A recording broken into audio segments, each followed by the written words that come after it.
بسم اللہ الرحمن الرحیم، شروع اللہ کے نام سے جو بڑا مہربان نہایت رحم فرمانے والا ہے۔ طٰہٰ ما انزلنا علیک القرآن لتشقیٰ۔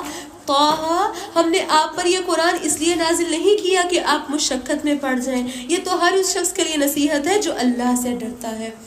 سورہ مریم کے بعد، ہجرت حبشہ کے بعد یہ نازل ہوئی ہے سورۃ طٰہٰ، اور یہی وہ سورۃ طٰہٰ ہے جس کو سننے کے بعد کون ایمان لایا تھا؟ حضرت عمر رضی اللہ تعالیٰ عنہ۔ نجاشی نے کون سی سورت سنی تھی؟ سورہ مریم، اور وہ رونے لگ پڑا تھا، اور حضرت عمر رضی اللہ تعالیٰ عنہ نے سورۃ طٰہٰ سنی تھی اور ان کے دل کی دنیا بدل گئی تھی۔ اور ہم نے ریسنٹلی پڑھا تھا کہ یہ تلوار لے کر آئے تھے اور کیا کہہ رہے تھے کہ مجھے بتاؤ محمد صلی اللہ علیہ وسلم کا ہے، ان کی گردن اڑا دوں گا، لیکن سورۃ طٰہٰ سنی اور دل کی دنیا بدل گئی۔ اور پھر دیکھتے ہیں اللہ تعالیٰ نے فرمایا تنزیلا ممن خلق الارض والسماوات العلی، یہ اس ذات کی طرف سے نازل ہوا ہے جس نے زمین اور بلند آسمانوں کو پیدا کیا ہے۔ رحمان اپنے عرش پر مستوی ہوا، جو کچھ آسمانوں میں ہے، جو کچھ زمین میں ہے، اور فرمایا اور جو کچھ ان دونوں کے درمیان میں ہے، اور جو کچھ زمین کی انتہائی گہرائی میں ہے، ان سب چیزوں کا وہی مالک ہے۔ وَإِن تَجْهَرْ بِالْقَوْلِ فَإِنَّهُ يَعْلَمُ السِّرَّ وَأَخْفَى، اگر آپ بلند آواز سے بات کرتے ہیں تو وہ تو چپکے سے کہی ہوئی بات بلکہ اس سے بھی خفیہ بات کو جانتے ہیں، وہ بات جو آپ زبان پہ لائے نہیں، دل ہی دل میں سوچ رہے ہیں، وہ رب ان کو بھی جانتے ہیں۔ اب رک کے ذرا سوچئے، اگر یہ جو ہمارے دل کے اندر جو چل رہا ہوتا ہے، جو ہمارے ذہن کی جو کیفیت ہوتی ہے، اگر ان کی آوازیں سنائی دیتی تو امیجن کیجیے زمین پہ پہلی بات تو یہ شور کتنا ہوتا ہے۔ ہر کسی کی آواز سن رہی ہے، جو وہ سوچ رہا ہے، جو وہ پلاننگ کر رہا ہے، پھر بولنے کی علیحدہ آواز، پھر ویسے جو انسان شور کرتے ہیں وہ علیحدہ۔ لیکن اللہ رب العالمین ایٹ اے ٹائم، ہر وقت، ہر بندے کے اندر کی کیفیت، جو وہ بولتا ہے وہ بھی، اور جو کام کرتے ہوئے جو اس کی نیت اللہ وہ بھی جانتا ہے، اور اس رب کے لیے ہر وقت ایٹ اے ٹائم ہر بندے کی اس فیلنگ کو سمجھنا کچھ مشکل ہی نہیں۔ اور پھر دیکھیں اللہ تعالیٰ نے فرمایا اللہ کے سوا تو کوئی بھی معبود نہیں، اس کے تو سارے ہی نام اچھے ہیں۔ وَهَلْ أَتَاكَ حَدِيثُ مُوسَىٰ، اللہ کے نبی صلی اللہ علیہ وسلم، آپ کو موسیٰ علیہ السلام کی خبر آئی ہے؟ اللہ تعالیٰ نے جہاں جہاں اپنے نبی کو تسلیاں دی ہے نا، زیادہ تر اللہ تعالیٰ نے موسیٰ علیہ السلام کو قصہ سنا کے تسلیاں دی۔ اب دیکھیں اللہ تعالیٰ نے فرمایا اِذْ رَأَىٰ نَارًا فَقَالَ لِأَهْلِهِمْ كُثُوا إِنِّي آنَسْتُ نَارًا لَعَلِّي آتِيكُم مِّنْهَا بِقَبَسٍ، اللہ تعالیٰ نے فرمایا جب اس نے آگ دیکھی تو اپنے گھر والوں سے کہا ٹھہرو، مجھے آگ نظر آئی ہے، شاید میں وہاں سے آپ کے لیے کوئی انگارہ لا سکوں اور مجھے وہاں سے رستے کا ہی پتہ چل جائے۔ جب وہ وہاں پہنچے تو انہیں آواز آئی، کیا آواز آئی؟ انی انا ربک، اے موسیٰ علیہ السلام میں تمہارا رب ہوں۔ اس وقت تم طوا کے مقدس میدان میں ہو، لہٰذا فخلع نعلیک، اپنے جوتے اتار۔ بتایا یہ جا رہا ہے کہ دیکھیں اللہ کے نبی صلی اللہ علیہ وسلم کو جب نبوت ملی کیا سب کو پتہ چلا؟ اللہ کے نبی صلی اللہ علیہ وسلم خود جا کے بتا رہے ہیں، حضرت خدیجہ کو بتا رہے ہیں، ورقہ بن نوفل سے سارا معاملہ آگے رکھا ہے، اور مشرکین مکہ اعتراض کر رہے تھے کہ ایسا کیسے پاسبل ہے۔ تو دیکھیں اللہ رب العالمین نے موسیٰ علیہ السلام کا قصہ آگے رکھا اور یہ ایکسپلین کیا کہ جب ہم کسی کو نبوت دیتے ہیں تو پھر ڈھول نہیں بجائے جاتے، مجلسیں نہیں اکٹھی کی جاتی کہ ہم اس بندے کو چن رہے ہیں اب یہ نبی ہوگا اور ایسے اور ایسے نہیں، بلکہ وہ رب جب کسی کو چن لے تو وہ یہ نہیں دیکھتا کہ یہ بندہ کون ہے اور یہ بندہ دنیاوی اعتبار سے مال و دولت والا ہے، شان و شوکت والا ہے یا نہیں۔ موسیٰ علیہ السلام ایک کیسے شخص تھے؟ بھاگے ہوئے غلام تھے نا، ان سے ایک لڑکا قتل ہو گیا تھا، مکہ لگنے سے علاقہ چھوڑ کے بھاگ گئے تھے، اور وہاں ایک محنت مزدوری کرنے کے بعد کچھ ٹائم کے بعد بیوی بچوں کو لے کر واپس آ رہے تھے تو اللہ نے رستے میں بلا دیا، ہاتھ میں لاٹھی ہے، بکریاں پتے جھاڑنے والی اور وہ بکریاں دوڑانے والی، وہ ایک لاٹھی ہے، پھٹے پرانے کپڑے، عام انسان ہے۔ اور اس ٹائم پہ اللہ تعالیٰ بلا کے کیا کہہ رہے ہیں؟ اے موسیٰ علیہ السلام اب تو مقدس وادی میں اپنے جوتے اتار دیجئے، میں نے تمہیں نبوت کے لیے چن لیا ہے، لہٰذا جو وحی کی جاتی ہے فَاسْتَمِعْ لِمَا يُوحَىٰ، دیکھیں فَاسْمِعْ نہیں فَاسْتَمِعْ ہے، تا کا اضافہ ہے، مطلب کیا ہے؟ غور سے سننے کا ذکر کیا جا رہا ہے۔ اللہ کے نبی موسیٰ، آپ پر جو وحی کی جاتی ہے، اب آپ پر کیا فرض بنتا ہے کہ اس کو غور سے سنیے اور یہ جان لیجئے بے شک میں اللہ ہوں، میرے سوا کوئی معبود نہیں، لہٰذا میری عبادت کرو، وہ اقیم الصلاۃ لذکری، اور میری یاد کے لیے نماز قائم کرو۔ لینے کیا گئے تھے؟ آگ کا انگارہ لینے گئے تھے کہ شاید آگ لے، یہ راستے کا ہی معلوم کر رہا ہوں کہ رستہ کدھر کہاں جانا ہے، رستہ بھٹک گئے تھے جنگل میں رات کے وقت، لیکن آگ لینے کے لیے گئے، رب العالمین نے نبوت عطا کر دی، اور ساتھ ہی اللہ تعالیٰ نے کیا فرمایا کہ دیکھو میں تمہارا رب ہوں، میری ہی عبادت کرنا، اور جب میری یاد آئے، کیا تم اپنے علاقے سے واپس اس وادی طوا میں ہوگے؟ نہیں، جب میری یاد آئے، وہ اقیم الصلاۃ لذکری، میری یاد کے لیے نماز پڑھ لینا۔ اور پھر فرمایا قیامت یقیناً آنے والی ہے، میں اسے ظاہر کرنے ہی والا ہوں تاکہ ہر شخص اپنی کوشش کا بدلہ پا لے، لہٰذا جو شخص قیامت پر ایمان نہیں لاتا، اپنی خواہشات کے پیچھے لگا ہوا ہے، وہ تمہیں قیامت کے ذکر سے، تمہیں اللہ کی یاد سے روک نہ دے، ورنہ تم بھی ہلاک ہو جاؤ گے۔ اے موسیٰ علیہ السلام، اللہ تعالیٰ کیا فرما رہے ہیں؟ جو شخص اپنی خواہشات کی پیروی کر رہا ہے، اگر آپ اس کے پیچھے لگیں گے تو وہ آپ کو بھی بہکا دے گا۔ اور کیا فرمایا؟ وَمَا تِلْكَ بِيَمِينِكَ يَا مُوسَىٰ، اے موسیٰ علیہ السلام یہ تمہارے داہنے ہاتھ میں کیا ہے؟ دیکھیں اللہ تعالیٰ ان سے ڈائریکٹ کلام کر رہے ہیں۔ اس ٹائم بھی ملتا ہے، موسیٰ علیہ السلام بیان کرتے ہیں کہ وہ جو درخت تھا وہ جل رہا تھا، اس میں سے آگ نکل رہی تھی، لیکن اس آگ نکلنے سے وہ درخت بلیک نہیں ہو رہا تھا، سیاہ نہیں ہو رہا تھا، بلکہ اس کے سبزے میں اضافہ ہو رہا تھا۔ اور آج بھی وہ درخت کہا جاتا ہے موجود ہے، اور انہوں نے اس کو یعنی اپنا وہ عبادت گاہ بنائی ہوئی ہے، اس کے ایک سائڈ پہ درخت کھڑا ہے ابھی بھی، جہاں پہ موسیٰ علیہ السلام کو نبوت ملی تھی۔ اب دیکھیے اللہ تعالیٰ جانتے تھے نا کہ موسیٰ علیہ السلام کے پاس کیا ہے، لیکن اللہ رب العالمین نے پھر بھی پوچھا ہے وَمَا تِلْكَ بِيَمِينِكَ يَا مُوسَىٰ، اے موسیٰ تیرے ہاتھ میں کیا ہے، داہنے ہاتھ میں کیا ہے، تاکہ ان کا فوکس ہو کہ میرے ہاتھ میں چیز کیا ہے۔ اب دیکھیے موسیٰ علیہ السلام جواب دے رہے ہیں، قال هي عصاي، یہ میرا عصا ہے، اتوکا علیہا واہش بها علی غنمی۔ اب وہ ایکسپلین کر، اتنی بات کافی تھی میری اسٹیکر، کیا فرما رہے ہیں؟ میں اس پر ٹیک لگاتا ہوں، بکریوں کے لیے پتے جھاڑتا ہوں، اس کے علاوہ اس میں میرے اور بھی کئی مزید فائد ہیں۔ مطلب دیکھیں اللہ رب العالمین سے بات کر رہے ہیں تو باتیں آگے زیادہ زیادہ کرنے کو دل کر رہا ہے، بڑا سکون اور سرور مل رہا ہے، بات کو طول دے رہے ہیں۔ اللہ تعالیٰ نے فرمایا اے موسیٰ القیہا یا موسیٰ، اے موسیٰ اس کو ذرا زمین پر ڈال دو، اسے پھینک دو۔ پھر جب موسیٰ علیہ السلام نے اسے زمین پر پھینکا تو وہ سانپ بن کر دوڑنے لگا۔ اللہ تعالیٰ نے فرمایا اسے پکڑو اور ڈرو نہیں۔ لاٹھی زمین پہ رکھی ہے تو بہت بڑا سانپ بن گئی تو ڈر گئے۔ اللہ تعالیٰ نے فرمایا ڈرو نہیں، ہم جلد ہی اسے اس کی پہلی حالت پر لے آئیں گے، اور اپنا ہاتھ ذرا بغل میں دباؤ، یہ بغیر کسی تکلیف کے چمکتا ہوا نکلے گا، یہ دوسری نشانی۔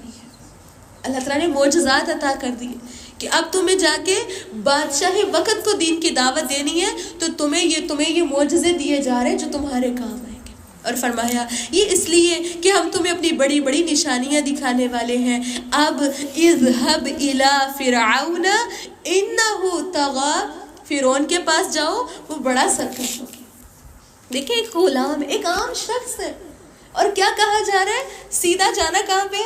فرعون کے دربار میں، اور جا کے اس کو دین کی دعوت دینی ہے۔ اب دیکھیں موسیٰ علیہ السلام چاہتے تو اس ٹائم پہ بہت اپنا فخر کرتے کہ ہاں بھائی میں بہت بڑی چیز ہوں، مجھے تو اللہ نے چن لیا ہے، اور ایسے ویسے نہیں۔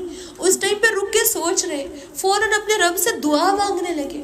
کیا دعا مانگ رہے ہیں؟ رب اشرح لی صدری، اے میرے رب میرا سینہ کھول دے، ویسر لی امری، میرے لیے میرا یہ کام آسان کر دے۔ سمجھ گئے کہ بہت بڑی ذمہ داری دے دی اللہ تعالیٰ نے۔ اور کیا فرما رہے ہیں؟ میری زبان کی گھرا کھول دے۔ ملتا ہے ان کو لکنت تھی، کہا جاتا ہے کہ انہوں نے بچپن میں شاید کوئی آگ کا انگارہ اپنی زبان پہ رکھ لیا تھا جس کی وجہ سے بولتے ہوئے اکثر اٹکا کرتے تھے۔ اب آپ امیجن کیجیے اللہ تعالیٰ نبوت عطا کرے، اللہ تعالیٰ کو نہیں معلوم تھا کہ ان کی زبان میں لکنت ہے، اچھا بول نہیں سکتے، لیکن اس کے باوجود اللہ نے چنا ہے۔ لیکن جب وہ رب چن لیتا ہے نا، وہ رب نہیں دیکھتا کہ یہ عام بندہ ہے، یہ عام پھٹے پرانے کپڑے پہنے ہوئے، اس کو صحیح بولنا نہیں آتا، اس کا کوئی عالیشان گھر نہیں ہے، اس کا محل نہیں ہے۔ اللہ جب چنتا ہے تو وہ چن لیتا ہے۔ اب دیکھیں اللہ تعالیٰ نے فرمایا وہ اس ٹائم پہ دعا مانگ رہے ہیں، اے اللہ میری زبان کی گرہ کھول دے تاکہ لوگ میری بات سمجھ سکیں اور میرے لیے میرے خاندان میں سے ایک مددگار مقرر کر دے۔ اللہ میں اکیلا نہیں یہ کام کر سکتا، مجھے ایک گھر والوں میں سے ایک ساتھی عطا کر دے۔ جب ہمارے ذمہ کوئی کام لگایا جاتا ہے تو ہم غرور اور تکبر میں کہتے ہیں کہ میں نے اکیلے ہی کر کے دکھایا، اگرچہ میں پتہ آئیڈیا ہو کہ میں اکیلے نہیں کر پاؤں گا۔ تو اللہ تعالیٰ نے فرمایا، کہنے لگے اب دیکھیے بندہ بھی ہائی لائٹ کرے، ہارون اخی، میرے بھائی ہارون کو اس سے میری کمر مضبوط کر، اسے میرے کام میں شریک کر دے تاکہ ہم مل کر تسبیح کریں اور تیرا خوب چرچا کریں، خوب دین کی دعوت کریں۔ بے شک انک کنت بنا بصیرا، اے ہمارے رب تو ہمیں ہر وقت دیکھ رہا ہے۔ اللہ تعالیٰ نے فرمایا، قال قد اوتیت سؤلک یا موسیٰ، اے موسیٰ تو نے جو مانگا ہے تجھے دے دیا گیا، شرح صدر مانگا ہے، تو نے آسانیاں مانگی ہیں، اس کے علاوہ تو نے اپنے بھائی کو مددگار بنانے کی دعا مانگی ہے، سب کچھ تجھے عطا کر دیا گیا ہے۔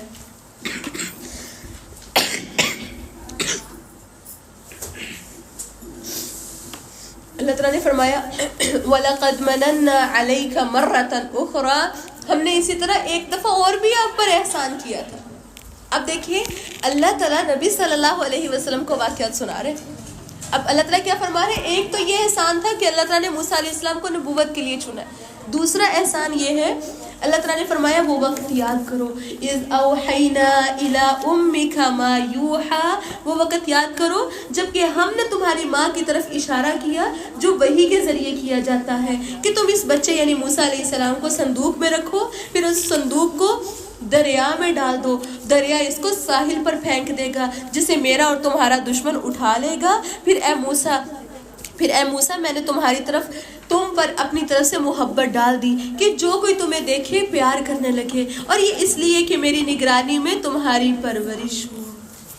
ہوا یہ تھا فرعون نے ایک بہت خوفناک خواب دیکھا تھا، اس نے خواب یہ دیکھا تھا کہ میری جو سلطنت ہے وہ مجھ سے چھین گئی۔ اس کا جو خواب تھا اس کی تعبیر یہ بتائی گئی تھی کہ بنی اسرائیل کا ایک لڑکا پیدا ہوگا جو تمہاری سلطنت تم سے چھین لے گا، تمہاری بادشاہت چلی جائے گی۔ اب تب سے اس نے کیا رول نافذ کر دیا تھا کہ جس کا بیٹا ہوگا اس کو قتل کر دیا جائے گا، یعنی بیٹا تو زندہ ہی نہ رہنے دینا، بس بیٹیاں زندہ رہنے دینی۔ اب اس ٹائم پہ اللہ تعالیٰ نے موسیٰ علیہ السلام موسیٰ علیہ السلام پیدا ہوئے، اللہ تعالیٰ نے موسیٰ علیہ السلام کی والدہ کے دل میں ڈال دیا کہ تب تک تم اس کو دودھ پلاتی رہو جب تک کسی کو نہیں پتہ چلتا، لیکن جب تمہیں آئیڈیا ہو کہ کوئی تمہارے گھر کی چیکنگ کرے، وہ گھروں کو تلاشیاں لیا کرتے تھے، کسی گھر میں کوئی لڑکا تو نہیں۔ اب جب وہ دودھ پیتا بچہ، ظاہری بات ہے جب پتہ چلا کہ کوئی نہ کوئی تلاشی لینے کے لیے آ رہا، تو اللہ تعالیٰ نے ان کے دل میں کیا ڈالا، ایسے کرو اس کو صندوق میں بہا دو۔ انہوں نے صندوق میں رکھ کے صندوق کو پانی میں بہا دیا، اور ان کی بہن تھی مریم موسیٰ علیہ السلام کی ایک بہن تھی جن کو انہوں نے ڈیوٹی لگا دی کہ تم ذرا اس پہ نظر رکھو۔ اللہ تعالیٰ نے فرمایا ہم نے موسیٰ علیہ السلام کی محبت ہر دیکھنے والے کی آنکھ میں ڈال دی، ہر دیکھنے والے کے دل میں ڈال دی، اور ساتھ ہی کیا فرمایا کہ ہوگا کیا موسیٰ کی ماں تم اسے ذرا پانی میں بہا دینا، میرا اور اس کا دشمن اس کو اٹھا لے گا، یعنی وہ بندہ اس کو اٹھائے گا اور وہ بندہ اس کو پالے گا جو میرا بھی دشمن ہوگا اور اس کا بھی دشمن ہوگا۔ اب ہوا کیا، اللہ تعالیٰ نے فرمایا جب تمہاری بہن ساحل کے ساتھ ساتھ چل رہی تھی اور جب فرعون نے صندوق اٹھا لیا تو انہیں کہنے لگی کیا میں تمہیں ایسے شخص کا پتہ دوں جو اس بچے کی ٹھیک طرح پرورش کر سکے، پھر ہم نے تمہاری ماں کے پاس تمہیں لوٹا دیا تاکہ وہ آنکھ ٹھنڈی کرے اور غم زدہ نہ رہے۔ ہوا کیا تھا، جب وہ صندوق میں رکھا، صندوق بہہ رہا تھا، فرعون کے محل کے پاس ہی پانی کی، جب ظاہری بات ہے وہ فرعون کا محل پانی کے کنارے ہی تھا، جب وہ اس جگہ جا کے صندوق رک گیا تو انہوں نے گھر والوں نے اٹھا لیا، ملتا ہے کہ ساسیہ نے اٹھایا تھا یا ان کے گھر والوں نے اٹھایا، انہوں نے کہا کتنا پیارا بچہ ہے، کیوں نہ ہم اس کو پال لیں، ہم اس کو بڑا کر لیں اور اپنے پاس ہی رکھ لیں۔ اب دیکھیں اس ٹائم پہ جب انہوں نے اٹھایا تو ان کے ذہن میں یہ بات نہیں آئی کہ یہ بنی اسرائیلیوں کا بیٹا ہو سکتا ہے، انہوں نے اس ڈر سے نہ پانی میں بہا دیا ہو کہ ہم اس کو ذبح کر ڈالیں گے، تو اس کو تو ذبح کر ڈالنا چاہیے، کسی کے ذہن میں یہ خیال آیا ہی کوئی نہیں۔ اب بچہ اٹھا کے محل کے اندر لے گئے، دربار کے اندر لے گئے، تو محل میں بچہ چپ ہی نہیں ہو رہا کسی سے، مسلسل رو رہا ہے۔ اب انہوں نے مختلف عورتوں نے دودھ پلانے کی کوشش کی ہے، وہ دودھ بھی نہیں پی رہا۔ کیوں نہیں پیا؟ اللہ تعالیٰ نے فرمایا کہ اس پر باقی عورتوں کے دودھ حرام کر دیے گئے تھے، وہ پیتا کیسے؟ اب وہ بچہ جو مسلسل رو رہا، آپ امیجن کیجیے جب ایک بچہ زیادہ حد سے زیادہ ہی رو رہا ہو اور سنبھل ہی نہ رہا ہو تو پھر انسان کیا کرتا ہے؟ کہ ہاں بس کسی طریقے یہ چپ ہو سے. اب موسیٰ علیہ السلام کی اپنی بہن اس محل میں کھڑی ہے. اس نے کیا کہا, میں ایک عورت بتاتی ہوں جو اس کو دودھ پلا سکتی. اب دیکھیں اس ٹائم پہ فرعون کے دماغ میں نہیں آیا کہ اس کی ماں ہو سکتی ہے, اور پتہ کراؤں بھائی یہ بنی اسرائیلی تو نہیں, میں مذبح کروا دوں. نہیں, اس ٹائم پہ وہ لڑکی گئی ہے, جا کے گھر سے اپنی والدہ کو لے کر آئی ہے, اور فرعون نے اس ٹائم پہ کیا کیا ہے کہ وہ بچہ اس یعنی ماں کے حوالے کر کے کہا ہے کہ تم ذرا اس بچے کو دودھ پلاؤ, میں تمہیں اس کے دودھ پلائی کی اجرت دوں گا. اب دیکھیں موسیٰ نے اپنا ہی بیٹا پالا, اپنے بیٹے کو دودھ پلایا ہے, لیکن اجرت شاہی خزانے سے لی ہے. اب دیکھیں اگر امیجن کیجئے اگر وہ اپنے رب کی فرما برداری نہ کرتی کہ میں کیوں بیٹا صندوق میں بہوں, کیا وہ آگے اتنی آسانی دیکھ سکتی تھی؟ انہوں نے مشکل دیکھی ہے تو آگے آسانیاں بھی تو آ گئی نا. اب اپنے گھر میں رکھ کے اپنا بیٹا پال رہی ہیں, شاہی خرچے مل رہے ہیں, شاہی خرچ ہو رہا ہے, پراپر ان کو کہلیں کہ پیمنٹ مل رہی ہے. یہ ایک اللہ کی طرف سے آسانی تھی نا. اب ہم امیجن کیجیے ان کی جگہ کوئی اور عورت ہوتی تو وہ تو رولا ڈال کے بیٹھ جاتی, میں اپنا بیٹا پانی میں کیوں بہاؤں, میں ایسے کیوں کروں, اور یہ سب کچھ. اس سے کیا پتہ چلتا ہے کہ سم ٹائمز اللہ کی طرف سے کوئی نہ کوئی مشکل وقت آتا ہے تو اس کو اللہ کی طرف سے حکمت سمجھ کے قبول کر لینا چاہیے, کہ مشکل کے بعد آسانیاں تو آئیں گی, اور اللہ کا وعدہ سچ ہے.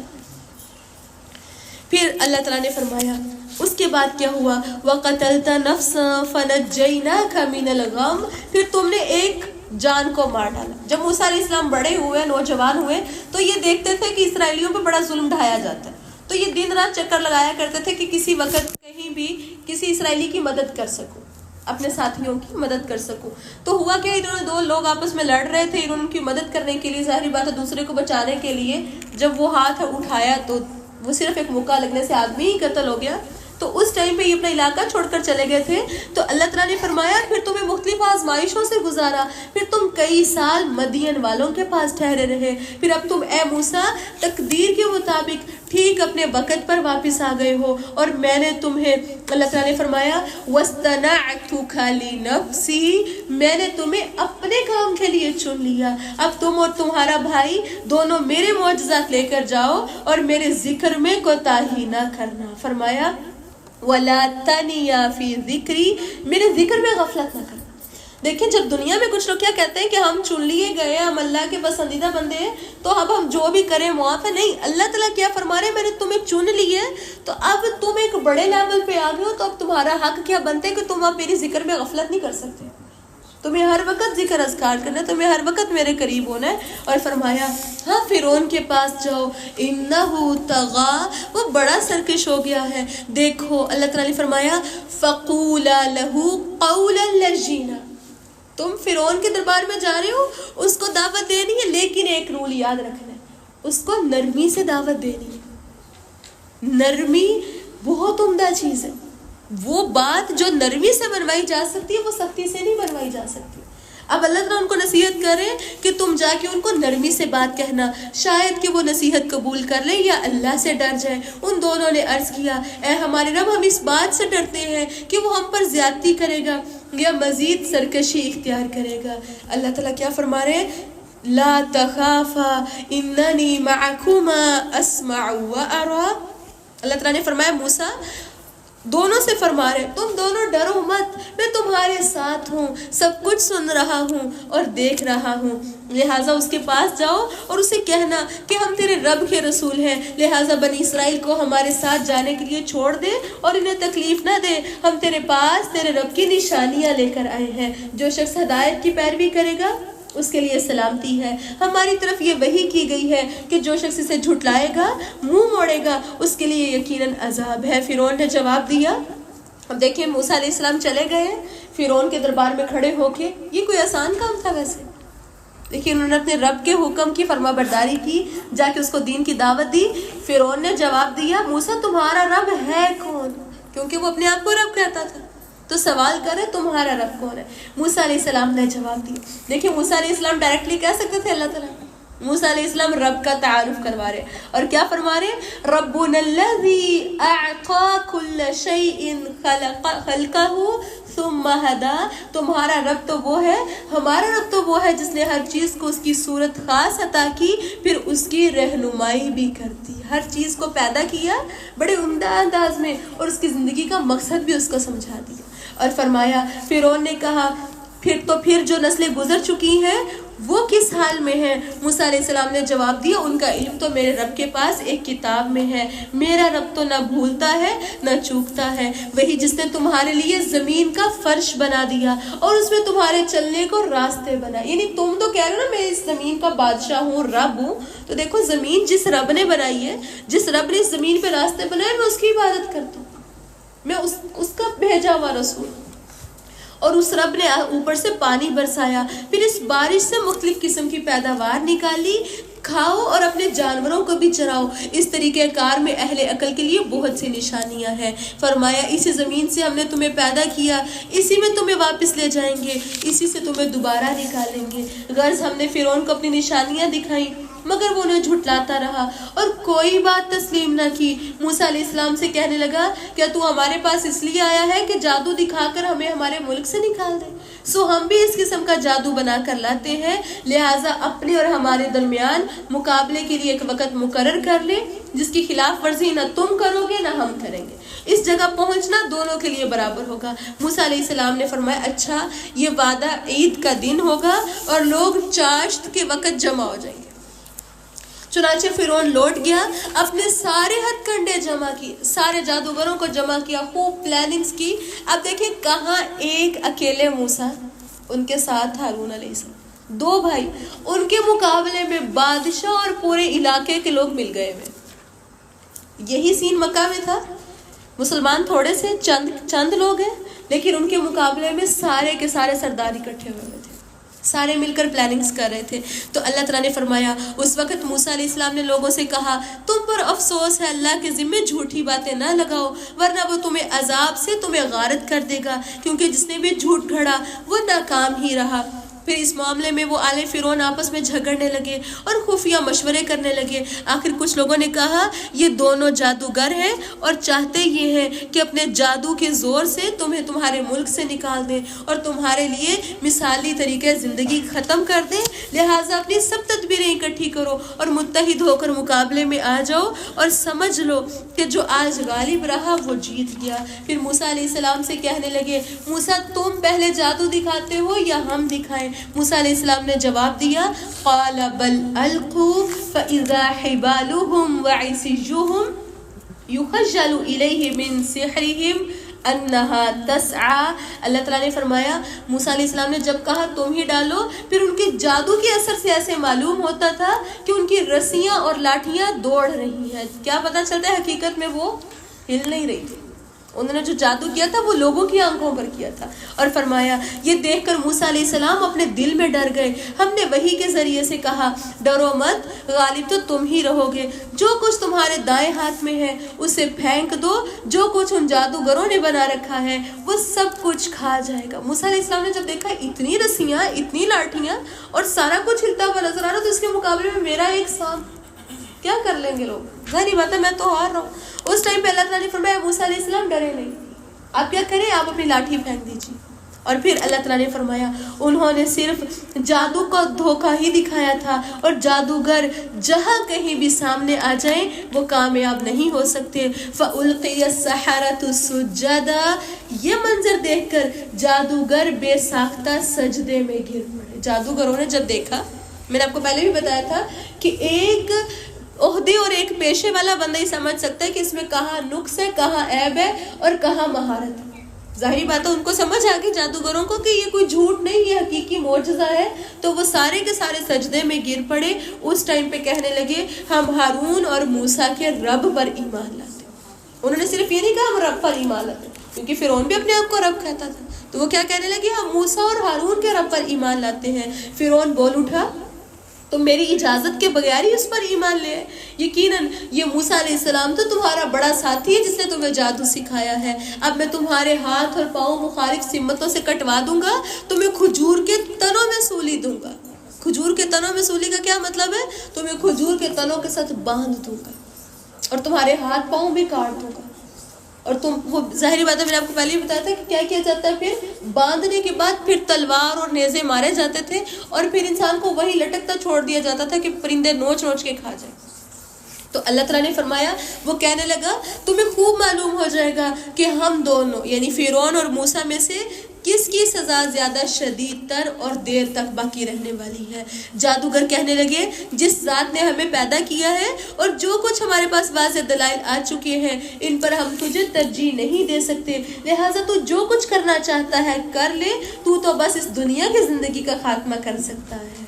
ابھی کلمہ پڑھا جادوگروں نے، ایمان کتنا مضبوط ہے. کہہ رہے تم مار سکتے ہو تو مار لو، تم تو اس عارضی دنیا کا خاتمہ کرو گے، مرنے کے بعد جانا تو ہم نے اپنے رب کے پاس ہی.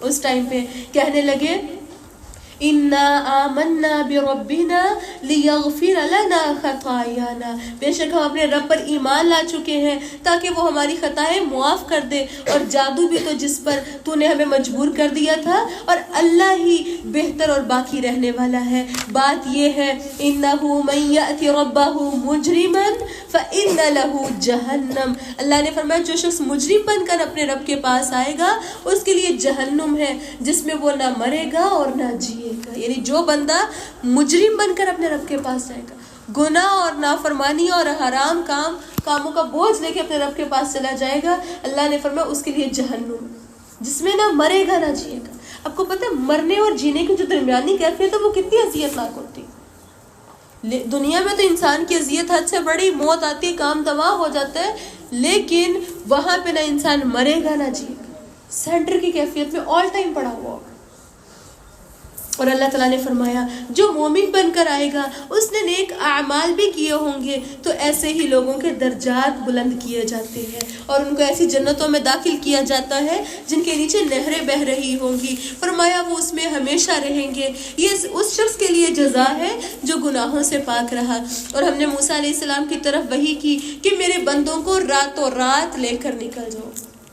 ایک لمبا ٹائم آلموسٹ 40 سال کا یہ جو عرصہ تھا، موسیٰ علیہ السلام فرعون اور اس کے ساتھیوں کو دعوت دیتے رہے، مختلف طرح کے عذاب ان پر آتے رہے. وہ ہم نے پیچھے پڑھا تھا، مینڈک اور ٹڈیاں اور خون اور اس طرح کے جو عذاب آئے تھے، قحط بھی آیا. جب یہ عذاب بھی دیکھے وہ مانے نہیں تو اللہ تعالیٰ نے موسیٰ علیہ السلام کی طرف کیا وحی کی کہ اے موسیٰ علیہ السلام راتوں رات اپنے مومنوں ساتھیوں کو لے کر یہاں سے نکل جائیں. اور ساتھ ہی کیا فرمایا، تمہیں نہ تو تعاقب کا خوف ہونا چاہیے نہ ڈوب جانے کا ڈر ہو، بس بے خوف ہو کے نکل پڑو. یہ نہیں سوچنا کہ پیچھے آ رہے یا کہیں ہم ڈوب نہ جائیں. پھر فرعون اپنے لاؤ لشکر سمیت ان کا پیچھا کرنے لگا تو سمندر نے انہیں یوں ڈھانپ لیا جیسے ڈھانپنے کا حق تھا. فرعون نے اپنی قوم کو گمراہ ہی کیا تھا، سیدھا رستہ نہیں دکھایا تھا. اے بنی اسرائیل، ہم نے تمہیں تمہارے دشمن سے نجات دی اور طور کی داہنی جانب تمہیں کتاب دینے کا وعدہ کیا. اللہ کے نبی کی قوم کو، یعنی جو اس ٹائم پہ مومن تھے، مسلمان تھے، ان کو بھی تسلی دی گئی کہ دیکھیں اللہ کے نبی صلی اللہ علیہ وسلم آپ اب اذیتیں تکلیفیں برداشت کر رہے ہیں. فرعون ہمیشہ اذیتیں نہیں دے سکا، ایک وقت آیا کہ غرق ہو گیا، ختم ہو گیا سب کچھ. ایسے ہی کافروں کی سرداریاں، عیش و عشرت اور ان کے ظلم و ستم سب کچھ ختم ہو جائے گا، سب کچھ مٹ جائے گا. اور پھر اللہ تعالیٰ نے فرمایا اور تم پر اللہ تعالیٰ نے من و سلوہ بھی اتارا تھا اور کہہ دیا کلوا من طیبات ما رزقناکم ولا تطغوا فیہ، اور کہا کہ ہم نے جو پاکیزہ چیزیں عطا کی ہیں اس میں سے کھاؤ اور سرکشی نہ کرو ورنہ تم پر میرا غضب نازل ہوگا، اور جس پر میرا غضب نازل ہوا وہ تو گر کر ہی رہے گا. لیکن جو شخص توبہ کر لے، ایمان لائے، اچھے عمل کرے اور سیدھے رستے پر جمع رہے تو اسے میں یقیناً بہت درگزر کرنے والا ہوں. اور اے موسیٰ علیہ السلام، کون سی چیز تمہیں اپنی قوم سے یہاں لے آئی ہے؟ موسیٰ علیہ السلام نے جواب دیا، وہ لوگ بھی میرے پیچھے ہی آ رہے ہوں گے اور میں نے آپ کے حضور آنے میں اس لیے جلدی کی تاکہ آپ مجھ سے خوش ہو جائیں. اللہ تعالیٰ نے فرمایا، اب دیکھیں ہوا پتہ کیا تھا کہ موسیٰ علیہ السلام کوہ طور پر جا رہے تھے 70 لوگوں کو لے کے. اس ٹائم پہ موسیٰ علیہ السلام ظاہری بات ہے قوم کے ساتھ ساتھ جا رہے تھے، لیکن موسیٰ علیہ السلام نے سپیڈ لگا دی، سب سے آگے چڑھ کے اوپر سب سے پہلے پہنچ گئے. ابھی قوم پیچھے آ رہی ہے اور آہستہ آہستہ آ رہی ہے. اللہ تعالیٰ نے سوال کیا ہے کہ اے موسیٰ علیہ السلام، ایسی کون سی چیز ہے؟ وما اعجلک عن قومک یا موسیٰ، اے موسیٰ علیہ السلام کون سی چیز آپ کو جلدی جلدی لے آئی؟ تو اللہ تعالیٰ نے فرمایا اس ٹائم پہ موسیٰ علیہ السلام کیا جواب دے رہے ہیں؟ اللہ میں اس لیے جلدی جلدی آپ کے پاس آ گیا، اوپر چڑھ کے دوڑا ہے کہ اللہ تاکہ آپ مجھ سے خوش ہو جائیں۔ تو اللہ تعالیٰ نے فرمایا ہم نے تیرے بعد تیری قوم کو آزمائش میں ڈال دیا اور انہیں سامری جادوگر نے گمراہ کر دیا۔ چنانچہ موسیٰ علیہ السلام رنج سے بھرے ہوئے، غصے سے بھرے ہوئے اپنی قوم کے پاس واپس آئے اور ان سے کہا اے میری قوم، تم سے تمہارے رب نے اچھا وعدہ نہیں کیا تھا؟ کیا تم یہ زمانہ تمہارے لیے لمبا ہو گیا تھا، یا تم یہ چاہتے تھے کہ تم پر تمہارا رب غضب نازل کرے، لہٰذا تم نے میرے وعدے کی خلاف ورزی کی؟ وہ کہنے لگے ہم نے کچھ اپنے اختیار سے آپ کے وعدے کی خلاف ورزی نہیں کی، بلکہ قوم کے زیورات ہم پر لاد دیے گئے تھے جنہیں ہم نے آگ میں ڈال دیا، اس طرح سامری نے بھی زیور آگ میں ڈال دیا۔ پھر وہ اس ڈھلے ہوئے سونے سے ایک بچڑے کا جسم بنا لایا جس سے بیل کی آواز نکلتی تھی۔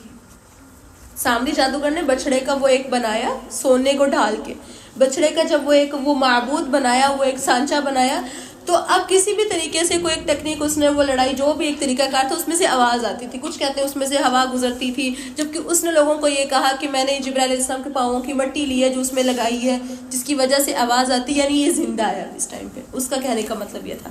وہ لوگ کہنے لگے تمہارا اور موسیٰ کا الہ تو یہی ہے، موسیٰ علیہ السلام تمہیں بتانا بھول گئے تھے۔ اور اس نے لوگوں کو کیا کہا کہ یہ اصل میں یہ رب تھا، موسیٰ علیہ السلام بتانا بھول گئے تھے۔ دیکھیں آج امت محمدیہ بھی اپنی مرضی کے بہت سے بے تحاشا عمل کر کے کیا کہتی ہے؟ جو کام اللہ کے نبی نے نہ بتایا ہے نہ اللہ کے نبی نے کیے، اور کیا کہتے ہیں؟ بس اللہ کے نبی نے بتایا نہیں تھا، اور مختلف لاجکس خود نکالتے ہیں۔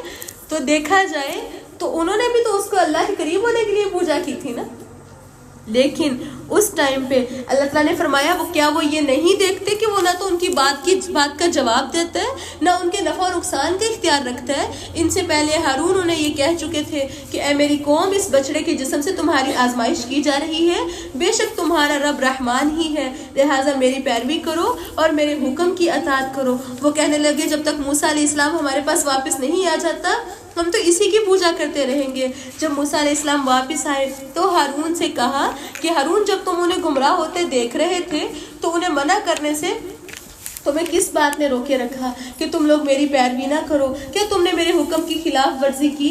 ہارون علیہ السلام نے جواب دیا اے میری ماں کے بیٹے، میری داڑھی اور میرے سر کے بال نہ پکڑے، مجھے اس بات کا اندیشہ تھا کہ تم آ کر یہ نہ کہو کہ تم نے بنی اسرائیل میں پھوٹ ڈال دی اور میری بات کا لحاظ نہ کیا۔ پھر موسیٰ علیہ السلام نے سامری کی طرف متوجہ ہو کر کہا بتاؤ سامری تمہارا کیا معاملہ، یہ تم نے کیا کر دیا میرے جانے کے بعد؟ سامری نے کہا میں نے وہ چیز دیکھی جو دوسروں کو نظر نہ آئی، چنانچہ میں نے رسول کے نقش قدم سے ایک مٹھی مٹی اٹھا لی، پھر اسے بچڑے کے جسم میں ڈال دیا، میرے نفس نے مجھے ایسا ہی سکھایا تھا۔ موسیٰ علیہ السلام نے کہا جاؤ، تمہارے لیے ساری زندگی کی یہ سزا ہے کہ تم دوسروں سے یہ کہتے پھرنا مجھے نہ چھونا، اور تمہارے لیے عذاب کا ایک وقت ہے جو تجھ سے کبھی نہیں ٹل سکتا۔ سامری کی جو دنیاوی سزا تھی، بعض مفسرین یہ بیان کرتے ہیں کہ اگر کوئی سامری کو ہاتھ لگاتا تھا یا اسے چھوتا تھا تو سامری کو اور اس کو ہاتھ لگانے والے دونوں کو تیز بخار چڑھ جاتا تھا، اور وہ تیز بخار شدید اذیت ناک بخار چڑھتا تھا، وہ عام بخار نہیں تھا، وہ سزا والا بخار چڑھتا تھا۔ تو وہ لوگوں کو کیا کہتا تھا؟ ہاتھ نہ لگانا، مجھے بھی بخار ہو جائے گا تمہیں بھی ہو جائے گا۔ اب یہی کہتا کہتا وہ مر گیا تھا، اور اللہ تعالیٰ نے فرمایا اس ٹائم پہ وہ کیا کہتا ہوا مر گیا کہ مجھے ہاتھ نہ لگانا، تمہارے لیے عذاب کا ایک وقت ہے جو کبھی بھی ٹل نہیں سکتا۔ یعنی یہ تو دنیاوی سزا ہے، پھر آخرت میں اور بڑی سزا ملے گی۔ اور پھر فرمایا اور اپنے معبود کی طرف تو دیکھ جس کے آگے تو مجاور بن کر بیٹھا ہے کہ ہم اسے کیسے جلا ڈالتے ہیں، پھر اس کی راکھ کو دیکھ کیسے دریا میں بکھیر دیتے ہیں۔ تمہارا معبود تو صرف وہی ایک اللہ ہے جس کے سوا کوئی بھی معبود نہیں، جس کا علم ہر چیز کو محیط ہے۔ اے نبی، اسی طرح ہم گزرے ہوئے لوگوں کی خبریں آپ سے بیان کرتے ہیں، اس کے علاوہ ہم نے اپنے ہاں سے آپ کو قرآن عطا کیا ہے۔ جو شخص اس سے اعراض کرے گا وہ قیامت کے دن گناہ کا بوجھ اٹھا کر لائے گا۔ اور فرمایا وَمَنْ أَعْرَضَ عَنْهُ فَإِنَّهُ يَحْمِلُ يَوْمَ الْقِيَامَةِ وِزْرًا خَالِدِينَ فِيهَا۔ فرمایا وہ لوگ ہمیشہ اس حال میں رہیں گے، اور قیامت کے دن ایسا بوجھ اٹھانا کتنا ہی برا ہوگا۔ جس دن سور میں پھونک دیا جائے گا، اس دن ہم مجرموں کو اکٹھا کریں گے، وہ دہشت کے مارے نیلے ہو رہے ہوں گے، ان کی آنکھیں پھٹی جا رہی ہوں گی۔ فرمایا وہ آپس میں چپکے چپکے کہیں گے کہ ہم دنیا میں کوئی 10 دن ٹھہر کر آئے ہیں، ہم خوب جانتے ہیں جو کچھ وہ کہیں گے، جبکہ ان میں سے بہتر رائے والا وہ یہ کہے گا کہ تم تو بس دنیا میں 1 دن ٹھہر کر آئے۔ یہ دنیاوی زندگی جو بڑی طویل لگتی ہے، اس دن ایسے لگے گا جیسے ایک خواب ہی دیکھا تھا، 1 دن ہی رہ کر آئے۔ اور فرمایا وَيَسْأَلُونَكَ عَنِ الْجِبَالِ، لوگ آپ سے پہاڑوں کے بارے میں پوچھتے ہیں کہ قیامت کو ان کا کیا بنے گا۔ آپ ان سے کہہ دیجئے فَقُلْ يَنْسِفُهَا رَبِّي نَفْسًا، کہ آپ ان کو بتا دیجئے میرا رب انہیں دھول بنا کر اڑا دے گا، اور زمین کو ایسا صاف میدان کر دے گا کہ آپ اس میں کوئی نشیب و فراز نہیں دیکھیں گے۔ اس دن لوگ پکارنے والے کے پیچھے چلے آئیں گے۔ اور فرمایا دیکھیں آج دنیا میں جو لوگ اللہ کی اطاعت نہیں کرتے، فرما برداریاں نہیں کرتے، لیکن جب قیامت کا دن آ جائے گا تو پکارنے والے کے پیچھے دوڑے جا رہے ہوں گے۔ اور فرمایا کوئی اس سے انحراف نہیں کر سکے گا، رحمان کے آگے سب آوازیں دب جائیں گی۔ فرمایا وَخَشَعَتِ الْأَصْوَاتُ لِلرَّحْمَنِ فَلَا تَسْمَعُ إِلَّا ہَمْسًا، فرمایا رحمان کے آگے سب آوازیں دب جائیں گی، اور ہلکی سی آواز کے سوا تو کچھ نہیں سن سکے گا۔ دنیا میں بہت شور کرنے والے، بہت اپنی صفائیاں پیش کرنے والے لوگ اس دن بول نہیں سکیں گے۔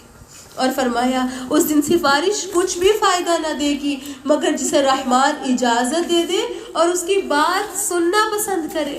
وہ لوگوں کا اگلا پچھلا حال سب کچھ جانتا ہے، لیکن دوسرے لوگ اسے نہیں جان سکتے۔ اللہ نے فرمایا سب چہرے اس زندہ و پائندہ ہستی کے سامنے جھک جائیں گے۔ وَعَنَتِ الْوُجُوهُ لِلْحَجِّ الْقَيُّومِ، وہ چہرے جو اس دنیا میں نہیں فرما برداری کے لیے جھکتے، کل قیامت کے دن جھک جائیں گے۔ اور فرمایا جس نے ظلم کا بوجھ اٹھایا وہ نامراد ہو گیا، اور جو شخص نیک اعمال کرے اور مومن ہو تو اسے بے انصافی یا حق تلفی کا ڈر نہیں ہوگا۔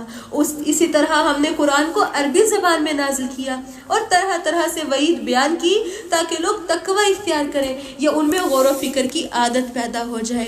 اللہ تعالیٰ نے فرمایا فَتَعَالَ اللَّهُ الْمَلِكُ الْحَقِّ، بس اللہ تعالیٰ بادشاہ حقیقی ہی بلند شان والا ہے، اور قرآن کی وحی پوری ہونے سے پہلے اسے پڑھنے میں جلدی نہ کریں، اور دعا کیجئے وَقُلْ رَبِّ زِدْنِي عِلْمًا۔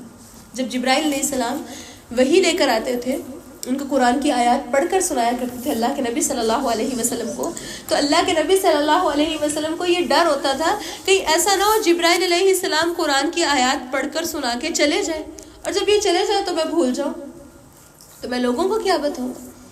وہ کیا کرتے تھے، جبرائیل علیہ السلام پڑھ کر سنا رہے ہوتے تھے، وہ ساتھ ساتھ جلدی جلدی پڑھنے کی کوشش کیا کرتے تھے۔ تو اللہ تعالیٰ نے کیا فرمایا وَلَا تَعْجَلْ بِالْقُرْآنِ مِن قَبْلِ أَن يُقْضَى إِلَيْكَ وَحْيُ، اللہ کے نبی صلی اللہ علیہ وسلم آپ پر وحی نازل ہو رہی ہوتی ہے، آپ اسے پورا ہونے سے پہلے جلدی جلدی پڑھنے کی کوشش نہ کیا کریں، بلکہ آپ اللہ تعالیٰ سے دعا مانگا کریں۔ اور کیا دعا سکھائی ہے، رَبِّ زِدْنِي عِلْمًا، اے میرے رب میرے علم میں اضافہ کر دے۔ اللہ تعالیٰ نے اپنے نبی کو دعا سکھائی ہے، تو سوچئے ہمیں بھی تو دعا مانگنے کی ضرورت ہے نا۔ ایک اور بات، اللہ کے نبی صلی اللہ علیہ وسلم کو یہ جو وحی کا علم سیکھنے کی جو دعا مانگنے کی اللہ تعالیٰ نے حکم دی ہے، یہ اللہ کے نبی صلی اللہ علیہ وسلم کی کوئی اسٹوڈنٹ ایج نہیں تھی، یہ اللہ کے نبی کوئی 15 سے 25 کے درمیان کے نہیں تھے، اللہ کے نبی کی وہ جوانی کا وہ ٹائم نہیں تھا جسے ہم کہتے ہیں وہ اسٹوڈنٹ ایج ہے، وہی پڑھنے کے دن ہوتے ہیں بچوں کے۔ یہ کون سی عمر ہے، 40 سے اوپر کی ہے، اور کیا حکم دیا جا رہا ہے، دعا مانگی رب زدنی علما۔ جو بندہ 40 سے اوپر کو آ جائے نا، ہمارے قول کے مطابق، ہمارے معاشرے کے مطابق، ہم تو بوڑھے ہو گئے، دماغ ہی کام نہیں کرتا، ہمیں نہیں کچھ بھی یاد رہتا۔ دیکھیے دماغ بالکل ویسا ہی ہے، بالکل ٹھیک کام کرتا ہے، بلکہ اللہ تعالیٰ نے انبیاء کو نبوت 40 کے بعد دی ہے، کیونکہ انسان وہ چیزیں سمجھ اور سوچ سکتا ہے جو عام اپنی اس عمر سے پہلے نہیں سوچ سمجھ سکتا۔ تو ہم کیسے کہہ سکتے ہیں کہ اب ہماری عمر وہ ہے کہ ہم اب قرآن نہیں پڑھ سکتے؟ بلکہ ہمت نہیں ہارنی، بلکہ اللہ تعالیٰ سے دعا مانگنی ہے کہ اللہ مجھے دین کی سمجھ دے، مجھے میرے علم میں اضافہ کر دے۔ اور یہ وہ عمر ہے جس میں اللہ تعالیٰ نے اپنے نبی کو دین کی نبوت عطا کی ہے، دین کی خدمت کا بہت بڑا کام لیا ہے. اللہ کے نبی نے 50 سے اوپر ہی کیا نا یہ سارا کام. 40 کی عمر تھی، 45 کے ہیں، 50 کے ہوئے ہیں، پھر اس کے بعد وہ 55 ہے، یہ عمر ہے، پھر 60 تک. دین کا کام اللہ کے نبی قرآن یاد بھی کرتے تھے، صحابہ کو سکھاتے بھی تھے، پڑھا بھی ہے، پڑھایا بھی ہے. 40 تک کے بعد وہ کہتے ہیں ریٹائرمنٹ کیے جائے، ریسٹ کیے جائے. حالانکہ دیکھا جائے قرآن کو سیکھنے، سمجھنے، پڑھنے، عمل کرنے کا عمدہ وقت ہی ہے. اس وقت کو غنیمت جاننا ہے، کیونکہ اس کے بعد تو پتہ ہی نہیں زندہ کتنا کرانا ہے، جسمانی صلاحیتیں کتنا ساتھ دیں گی اس کے بعد. کیونکہ اس کے بعد تو ظاہری بات ہے 60-70 کے بعد تو یہ بالکل نیچے کو جانا شروع ہو جاتا ہے. پھر انسان اس عمر میں جاتا ہے جس میں انسان کو معلوم ہونے کے بعد بھی کچھ معلوم نہیں ہوتا. تو اللہ تعالیٰ سے دعا لازمی مانگنی ہے. کیا دعا ہے؟ ربی زدنی علما. اور ہمت نہیں ہارنی، بلکہ اس عمر کو ایک غنیمت سمجھ کے قرآن سیکھنے سکھانے میں لگانا ہے، کیونکہ اس ایج میں آ کے بہت سی ذمہ داریاں کم بھی ہو جاتی ہوتی. تو آگے دیکھتے ہیں اللہ تعالیٰ نے فرمایا اس سے پہلے ہم نے آدم علیہ السلام سے ایک وعدہ لیا تھا مگر وہ بھول گئے. اور ہم نے وہ بھولے کیوں تھے؟ فرمایا ہم نے ان کے اندر عزم نہیں پایا تھا، پختہ عزم نہیں پایا تھا. پتہ یہ چلتا ہے. اب دیکھیں اللہ کے نبی صلی اللہ علیہ وسلم کو اس واقعے میں صحابہ کرام کو اور مشرکین مکہ کو سبق یہ دیا جا رہا ہے کہ دیکھیں ایک گناہ ہوا تھا آدم علیہ السلام سے، اور ایک گناہ کس سے ہوا تھا؟ ابلیس سے ہوا تھا. اب اللہ تعالیٰ نے یہاں پہ یہ ایکسپلین کیا ہے کہ آدم علیہ السلام سے جو گناہ ہوا تھا وہ تو غلطی سے ہوا تھا، بھول ہو گئی تھی. اللہ تعالیٰ نے کیا فرمایا ہے؟ من قبل فنسی ولم نجد له عزما. وہ بھول گئے تھے اور ان کے اندر اسٹرانگ ڈٹرمینیشن نہیں تھا، پختہ عزم نہیں تھا ان کے اندر، اس لیے وہ پھل توڑ بیٹھے تھے، وہ غلطی کر بیٹھے تھے. جبکہ جو ابلیس نے کی تھی وہ سرکشی تھی. اسے پتہ ہے میرے رب نے یہ حکم دیا مجھے یہ کرنا، لیکن وہ جان بوجھ کے نہیں کر رہا تھا، اس نے سرکشی کی تھی. اب دیکھا جائے تو بتایا کیا جا رہا ہے کہ وہ گناہ جو غلطی سے ہو جائے، بھول کر ہو جائے، وہ تو اور بندہ بعد میں معافی مانگ لے تو وہ تو معاف ہو جاتا ہے. لیکن جو سرکشی سے کیا جائے، جان بوجھ کر ڈھیٹ بن کر گناہ کیا جائے اور اس پر جم جایا جائے، وہ اللہ معاف نہیں کرتا. اور یہ جو مشرکین مکہ کا جو رسپانس تھا وہ ایسا ہی تھا، کیونکہ وہ جانتے بوجھتے حق کو دیکھ کر بھی اپنی سرکشی پر اڑے ہوئے تھے. تو اللہ تعالیٰ نے کیا ایکسپلین کیا کہ جو ابلیس کے طریقے پر چلے گا اللہ نے اس کو معاف نہیں کرنا. اور پھر اللہ تعالیٰ نے فرمایا جب ہم نے فرشتوں سے کہا کہ آدم علیہ السلام کو سجدہ کرو تو ابلیس کے سوا سب نے اسے سجدہ کیا مگر اس نے حکم نہ مانا. لہٰذا ہم نے آدم علیہ السلام سے کہا یہ تمہارا اور تمہاری بیوی کا دشمن ہے، یہ خیال رکھنا کہ وہ کہیں تمہیں جنت سے نہ نکلوا دے، پھر تم مصیبت میں پڑ جاؤ گے. یہاں تو تمہیں نہ بھوک ستاتی ہے، نہ تم بے لباس ہوتے ہو، نہ پیاس لگتی ہے، نہ دھوپ لگتی ہے. پھر شیطان نے آدم کے دل میں وسوسہ ڈالا اور کہا آدم میں تمہیں درخت نہ بتاؤں جس سے ہمیشہ کی زندگی مل جائے اور لازوال سلطنت بھی حاصل ہو. آخر ان دونوں نے اس درخت کا پھل کھا لیا جس سے ان کے سطر کے مقامات ایک دوسرے کے آگے کھل گئے. وہ جنت کے پتوں سے انہیں ڈھانپنے لگے اور آدم نے اپنے رب کی نافرمانی کی، لہٰذا وہ بھٹک گئے. دیکھیں جب انسان نافرمانی کر لیتا ہے اللہ تعالیٰ اسے آسانیاں اور سکون چھین لیتا ہے.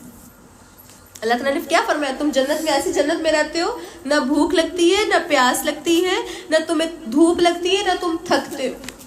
لیکن جیسے ہی نافرمانی کی اللہ نے ایک ایسی زمین پہ بھیج دیا جہاں پر بھوک بھی لگتی ہے، پیاس بھی لگتی ہے، لباس کے لیے محنت بھی کرنی پڑتی ہے.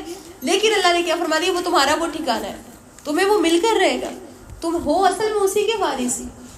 اور پھر اللہ تعالیٰ نے فرمایا پھر ان کے رب نے انہیں چن لیا، ان کی توبہ قبول کر لی اور ان کو ہدایت عطا کی. اللہ تعالیٰ نے فرمایا تم دونوں یعنی انسان اور شیطان یہاں سے نکل جاؤ، تم ایک دوسرے کے دشمن ہو. پھر اگر تمہارے پاس میری طرف سے ہدایت آئے تو جو کوئی میری ہدایت کی پیروی کرے گا وہ نہ تو گمراہ ہوگا نہ تکلیف اٹھائے گا، اور جو میری ذکر سے منہ موڑے گا اللہ نے فرمایا وَمَنْ أَعْرَضَ عَنْ ذِكْرِي فَإِنَّ لَهُ مَعِيشَةً ضَنْكًا. فرمایا جو شخص میری یاد سے منہ موڑے گا، قرآن سے منہ موڑ دے گا، فرمایا اس کی زندگی تنگ ہو جائے گی. اور فرمایا قیامت کے دن ہم اسے اندھا کر کے اٹھائیں گے. بندہ کہے گا ربی لما حشرتنی اعما، اے میرے رب مجھے اندھا کر کے کیوں زندہ کیا گیا، مجھے اندھا کر کے کیوں اٹھایا گیا ہے. وقد کنت بصیرا، میں تو دیکھنے والا تھا، دنیا میں تو میری بڑی اچھی آنکھیں تھیں، ہر چیز مجھے نظر آتی تھی. اس ٹائم پہ اللہ تعالیٰ فرمائیں گے کذالک اتتک آیاتنا فنسیتها، جس طرح ہماری آیات تیرے پاس آئی تھی تو نے ان کو بھلا دیا تھا، آج اسی طرح تجھے بھلا دیا جاتا ہے. جیسے تو میرے قرآن سے اندھا بنا ہوا تھا، ایسے تجھے میں نے اندھا بنا کے اٹھایا. جیسے تو میری کتاب کو بھول گیا تھا، ایسے ہی میں تجھے جہنم میں پھینک کے بھلا دوں. اور فرمایا جو شخص بھی حد سے بڑھ جائے گا اور اپنے رب کی آیات پر ایمان نہ لائے، ہم اسے اسی طرح کی سزا دیں گے، اور آخرت کا عذاب تو شدید اور باقی رہنے والا ہے. کیا انہیں اس بات سے کوئی رہنمائی نہیں ملی کہ ان سے پہلے ہم کئی قوموں کو ہلاک کر چکے ہیں، ان کے تباہ و برباد ٹھکانوں میں یہ چلتے پھرتے بھی ہیں. بے شک اس میں اہل عقل کے لیے بہت سی نشانیاں ہیں. اگر تیرے رب کی بات پہلے سے طے نہ ہوتی اور مہلت مقرر نہ کی جا چکی ہوتی تو ان پر فوراً عذاب آ جاتا. لہٰذا جو کچھ یہ کہتے ہیں فاصبر علی ما یقولون، جو کچھ یہ کہتے ہیں آپ ان پر صبر کیجئے اور اپنے رب کی حمد کے ساتھ تسبیح کیجئے. سورج کے طلوع اور غروب ہونے سے پہلے اور رات کے کچھ اوقات میں بھی تسبیحات کیجئے، اور دن کے کناروں پر بھی. اس طرح امید ہے لعلک ترضی، شاید کہ آپ خوش ہو جائیں. ایک فرق دیکھیے، ابھی ہم نے اس سورہ کے اندر پیچھے ایک واقعہ پڑھا ہے جس کے اندر ہم نے پڑھا ہے کہ اللہ کے نبی موسیٰ علیہ السلام جو تھے وہ سپیڈ لگا کے کوہ طور پہ اوپر گئے، اور باقی وہ جو 70 سرداروں کو ساتھ لے کے گئے تھے وہ پیچھے پیچھے بھی آہستہ آہستہ آ رہے ہیں، دوڑ کے سب سے آگے اوپر چلے گئے اور پہنچ گئے. تو اللہ تعالیٰ نے پوچھا ان سے کہ تمہیں کون سی چیز جلدی جلدی میرے پاس لے آئی ہے؟ تو کیا فرما رہے ربی لترضی، اے میرے رب تاکہ آپ خوش ہو جائیں، میں آپ کو خوش کرنے کے لیے دوڑا ہوں. وہ موسیٰ علیہ السلام تھے. ادھر نبی صلی اللہ علیہ وسلم کے بارے میں دیکھیے، اللہ تعالیٰ فرما رہے ہیں آپ تسبیح کیجئے دن کے کناروں پر بھی، رات کے وقت بھی، صبح شام بھی، سورج کے طلوع ہونے اور غروب ہونے کے وقت بھی. لعلک ترضی، شاید کہ اس طرح آپ خوش ہو جائیں. وَلَسَوْفَ يُعْطِيكَ رَبُّكَ، ایک جگہ آتا فَتَرْضَى، ان قریب آپ کرے گا رب آپ کو اتنا دے گا کہ آپ خوش ہو جائیں گے. ایک نبی ہے جو اللہ کو خوش کرنے کے لیے دوڑ رہا ہے، دوسری طرف اللہ تعالیٰ فرما رہے اے میرے نبی آپ خوش ہو جائیں گے، آپ کو اللہ اتنا دے گا کہ آپ خوش ہو جائیں گے. اللہ تعالیٰ اپنے نبی کو خوش کرنا چاہتے ہیں، ان کو خوشیاں عطا کرنے کے وعدے کر رہے ہیں. اللہ آپ کو اتنا دے گا کہ آپ خوش ہو جائیں گے. فرق ہے نا جو اللہ نے رکھا ہے. دیکھیں اس میں ہرگز یہ مقصد نہیں ہے کہ ہم مزید رتبوں میں خود بڑھا دیں اور وہ خود ساختہ کہانیاں اندر سنانی شروع کر دیں. ایک ریالٹی ہے جس سے ہم پیچھے نہیں ہٹ سکتے. اللہ تعالیٰ نے نبی صلی اللہ علیہ وسلم کو وہ درجے عطا کیے جو واقعی کسی کو عطا نہیں کیے. اور پھر اللہ تعالیٰ نے فرمایا، ساتھ ہی کیا فرمایا، وَلَا تَمُدَّنَّ عَيْنَيْكَ إِلَىٰ مَا مَتَّعْنَا بِهِ أَزْوَاجًا مِّنْهُمْ، فرمایا آپ ان چیزوں کی طرف نظریں اٹھا کر بھی نہ دیکھیے جو ہم نے مختلف قسم کے لوگوں کو دنیاوی زندگی کی زینت کے لیے دے رکھا ہے. یعنی اللہ تعالیٰ نے جو دنیا میں لوگوں کو، کافروں کو، مشرکوں کو بہت زیادہ مال و دولت دے رکھا ہے، آپ اس کی طرف آنکھ اٹھا کر بھی نہ دیکھیں. اللہ کے نبی کو یہ بات کہی جا رہی ہے. فرمایا تاکہ ان چیزوں کے ذریعے ہم انہیں آزمائش میں ڈال دیں، اور آپ کے رب کا رزق تو بہتر ہے اور باقی رہنے والا ہے. اور اپنے گھر والوں کو وَأْمُرْ أَهْلَكَ بِالصَّلَاةِ، اپنے گھر والوں کو نماز کا حکم دیجئے. اور فرمایا اور اس پر ڈٹ جائیے، ہم آپ سے رزق نہیں مانگتے، وہ تو خود تمہیں دیتے ہیں. فرمایا اور انجام تو متقین کا اچھا ہے. اللہ تعالیٰ کیا فرما رہے ہیں، ہم تم سے رزق نہیں مانگتے، ہم تو تمہیں خود رزق دیتے ہیں. لیکن آپ رک کے سوچئے، مشرکین مکہ جن بتوں کی پوجا کیا کرتے تھے، جا کر ان کو خود رزق دیتے تھے نا. ان کے آگے وہ کھانے کی چیزیں رکھ رہے ہیں، ان کے آگے عمدہ چیزیں رکھ رہے ہیں، اپنے بچوں سے چھین کے جا کے ان کو دیتے تھے، جانور قربان کر کے خون بھی بہا رہے ہیں، گوشت بھی رکھ رہے ہیں. آج بھی دیکھا جائے تو ایسی جگہ جہاں پہ لوگ مجاور بن کے بیٹھے ہیں، وہ بھی میں کل ہی وہ سین دیکھ رہی تھی کہ بہت بڑے بڑے گلے پیسوں سے بھرے ہیں. اب دیکھیں یہ کیا ہے، لوگ جا کے ادھر رزق دے رہے ہیں، جبکہ اللہ رب العالمین بندوں کو رزق دیتے ہیں. وہ دعا منوانے کے لیے، دعا قبول کروانے کے لیے ان کو پہلے کھانے پینا پیش کرتے ہیں، پھر ان سے دعا مانگتے ہیں کہ شاید اب بھی کچھ حل ہو جائے. جبکہ اللہ تعالیٰ کیا فرما رہے ہیں، ہم تمہیں رزق دیتے ہیں، تم سے رزق کا مطالبہ نہیں کرتے. اور دیکھیں وہ صدقہ جس کی بات کی جاتی ہے، کچھ لوگوں کے ذہن میں آ رہا ہوگا ہم صدقہ تو دیتے ہیں اللہ کو، مطلب سے دعا ہے کہ اللہ رب العالمین صحیح معنوں میں حق کو سمجھنے کی توفیق دے. اس رزق کے لیے، اس صدقے کے لیے اللہ تعالیٰ نے کیا فرمایا؟ کون ہے جو اللہ کو قرض حسنہ دے پھر اللہ ان کو کئی گنا بڑھا کر واپس کرے؟ جو اللہ کے دیے ہوئے میں سے ایک دیتا ہے، اللہ بدلے میں 100 کر کے دیتا ہے کہ نہیں دیتا؟ دلی سکون بھی دیتا ہے، عزت بھی دیتا ہے، اور مال و دولت بھی بڑھا کر دیتا ہے. اللہ تعالیٰ سے دعا ہے کہ اللہ رب العالمین ہمیں توحید پرست بنائے، شرک سے محفوظ رکھے. ساتھ ہی اللہ تعالیٰ نے فرمایا والعاقبۃ للتقویٰ، کہ بہترین انجام تو متقین کا ہوتا ہے.